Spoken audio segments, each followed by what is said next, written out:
Terakhir ketua, lagi. 1 menit. Oh ini harus ngomong nih, Rudal ini. Kalau enggak sah rapat-rapat Komisi 3 kalau Pak Rudal nggak ngomong. Rudi Lalo, pejuang hukum dari Sulawesi Selatan, Partai Golkar. Dari utara ke selatan ketua, dari Makassar.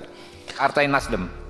Terima kasih ketua, pimpinan dan anggota Komisi 3 yang saya hormati, Pak Wakapolda beserta jajaran dari perwakilan masyarakat.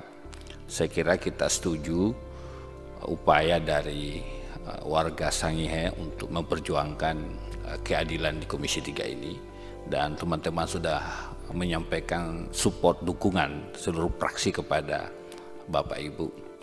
Saya keluar mungkin Pak, kemarin saya dihubungi jurnalis sekaitan dengan Pak Wakapolda, sekaitan dengan adanya oknum Brimob yang menembak sampai kemudian warga meninggal dunia di lokasi tambang ilegal yang dimiliki oleh warga negara asing.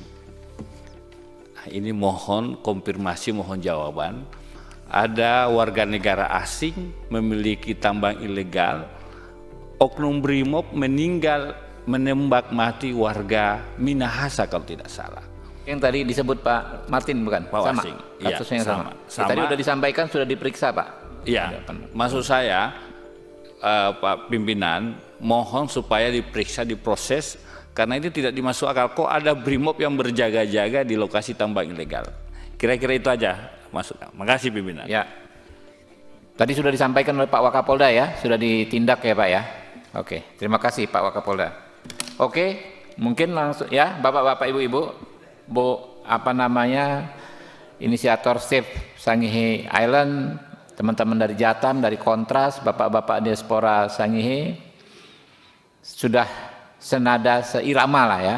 Saya pikir langsung kesimpulan saja disampaikan oleh Bu Sari Yuliati.